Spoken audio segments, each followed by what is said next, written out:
I'm really sorry I didn't have much time to prepare for this gig because last night I got invited to a 90s themed party and my friend said I should learn all the words to the Fresh Prince of Bel-Air, which took ages because there are 9 seasons. But what's annoying me at the moment? Well, this might give you a clue. Doesn't contain enough characters, must contain at least 1 capital letter, must have at least 1 bit of punctuation. Yeah, that's right. I've been getting feedback on my novel. I've been trying to be a writer, and so far it has gone, and excuse me if I'm not pronouncing this right, badly. So I'm trying to turn things around, and I've written a novel about a very hot button issue in the UK, which is that the north of the UK sort of exists, really. And you know, I like Northerners. You know, I like the way Northerners speak. I mean, they've got the word "the" down to a T.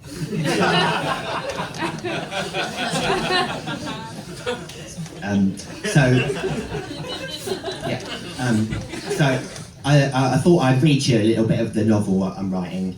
I'm quite happy with it. I think the way it's going, it is going to be a story of biblical proportions. So sort of A5. But I hope you like it, and hopefully I've treated the issue of the North with nuance and respect. So the book's called Up North, No One Can Hear You Scream. I'm going to read a bit. Chapter 1. Mary was a no-nonsense northern woman from the north who'd grown up working down the pasty mines of North Shore. She lived with her extended family in a tiny northern house made of coal, breastfeeding up to 17 times a day because she liked the taste and her mum didn't mind.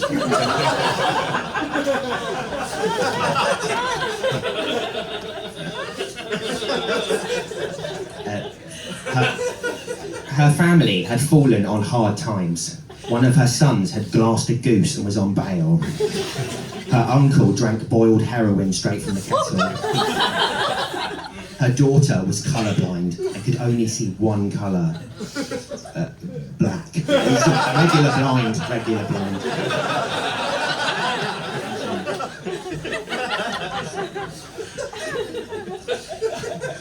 Mary was fed up, but then one day she heard someone knocking on the doorbell. She walked over to it, and you know when people close doors? Well, she did the opposite. On the doorstep was a man she'd never seen before or again. "Hi there," he said. His voice was very deep and very sexual, like the Jubilee line. "I'm Sebastian Glove."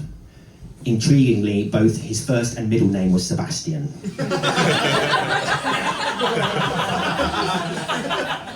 Sebastian Glove grinned. Mary looked him up and down. Tall, dark, handsome. The answer was tall.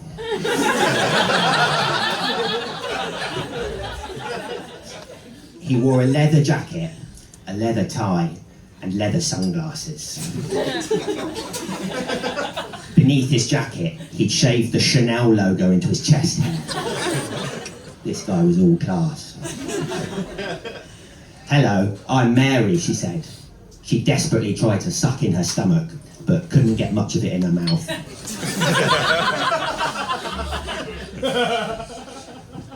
"What brings a sophisticated gentleman like you to Northshire?" she asked, licking her lips, but also kicking him in the shins to not seem too keen. It's a balancing act, that, yeah.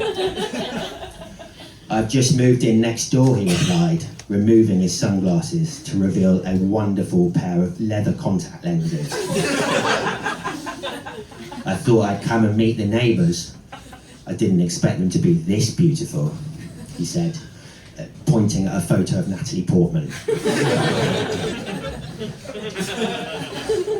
Why don't you come inside, she replied, which if you think about it could have a sexual meaning. They drifted into the lounge, Mary quickly dousing herself in Febreze. His eyes followed her around the room as a result of him following her around the room. She pulled up chairs and handed Sebastian a glass of wine. Do you not want a drink? He asked. It's okay, I've got one, she said, unbuttoning her mother's bra.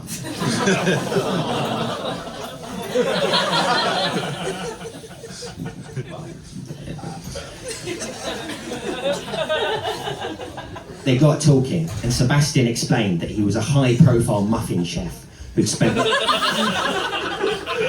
last 10 years working between New York and London, specifically in Reykjavik. Sort of equidistant, isn't it, really? Money was no object for him, in that he'd gone cashless.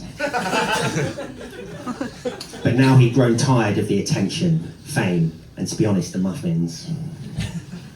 I wanted a fresh start, and I thought this would be the ideal place, he said, pointing at a photo of Venice. Out of his price range, sadly. Mary smiled her mouth. But she was getting tired of the small talk.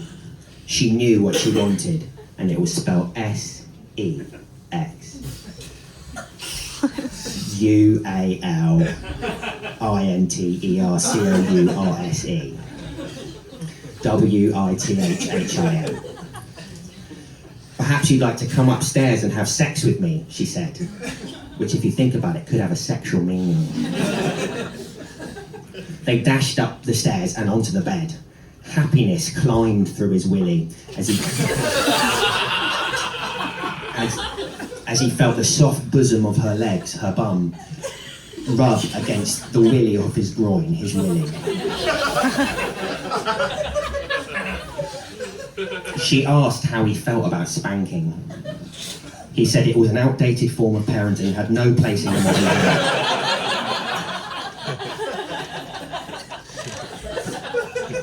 He tore off Mary's clothes.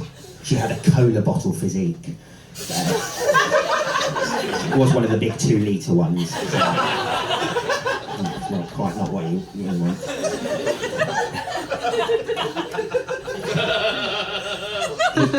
He climbed beneath her, and she felt his breath on her breath. No need for a condom, he whispered. I've got a foreskin.